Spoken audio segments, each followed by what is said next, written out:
बहुत समय पहले हिरण्यकश्यप नाम के राक्षस ने ब्रह्मा देव की तपस्या करके अमर होने का वरदान मांगा। जब ब्रह्मा देव ने अमरता का वरदान देने से मना कर दिया, तो उसने मांगा कि उसे संसार में रहने वाला कोई भी जीव जंतु, राक्षस, देवी देवता और मनुष्य मार न पाए। साथ ही न वो दिन में मरे और न ही रात के समय, न तो पृथ्वी पर मरे और न ही आकाश में, न तो घर के अंदर और न ही बाहर, और न ही शस्त्र से मरे और न ही अस्त्र से। हिरण्यकश्यप की तपस्या से ब्रह्मा देव खुश थे ही, इसलिए अमरता के एक वरदान के बदले उन्होंने ये सारे वरदान उसे दे दिए। इसे पाकर उसने हर जगह तबाही मचाना शुरू कर दिया। उससे मनुष्य ही नहीं, देवता भी परेशान रहने लगे। वह अपनी शक्ति से दुर्बलों को सताने लगा। हिरण्यकश्यप से बचने के लिए लोगों को हिरण्यकश्यप की पूजा करनी पड़ती थी। भगवान की जगह जो भी हिरण्यकश्यप की पूजा करता, वह उसे कोड़ देता, और जो उसे भगवान मानने से मना करता, उसे मरवा देता या अन्य सजा देता।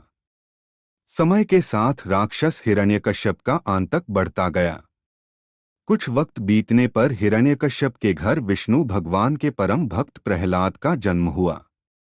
हिरण्यकश्यप ने प्रहलाद को कई बार विष्णु भगवान की पूजा करने से मना किया और कहा, मैं ही भगवान हूँ, तुम मेरी आराधना करो।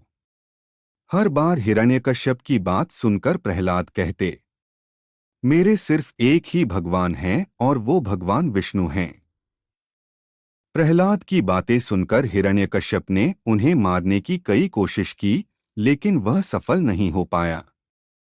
भगवान विष्णु अपनी शक्ति से हर बार हिरण्यकश्यप के सारे प्रयास विफल कर देते थे।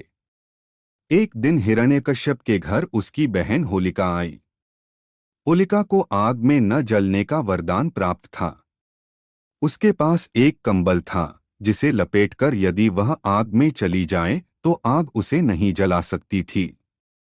हिरण्यकश्यप को अपने बेटे से परेशान देखकर होलिका ने कहा, भैया, मैं अपनी गोद में प्रहलाद को लेकर आग में बैठ जाऊंगी, जिससे वह जल जाएगा और आपकी परेशानी खत्म हो जाएगी। हिरण्यकश्यप ने इस योजना के लिए हामी भर दी। उसके बाद होलिका अपनी गोद में प्रहलाद को बैठाकर आग पर बैठ गई। उसी वक्त भगवान की कृपा से होलिका का कंबल प्रहलाद के ऊपर आ गया और होलिका जलकर खाक हो गई। प्रहलाद एक बार फिर प्रभु विष्णु की कृपा से बच गए। आग में जिस दिन होलिका जलकर भस्म हो गई थी, उसी दिन को आज तक लोग होलिका दहन के नाम से जानते हैं। इसे बुराई पर अच्छाई की जीत के रूप में देखते हुए खुशी में होलिका दहन के अगले दिन रंगों से होली खेली जाती है।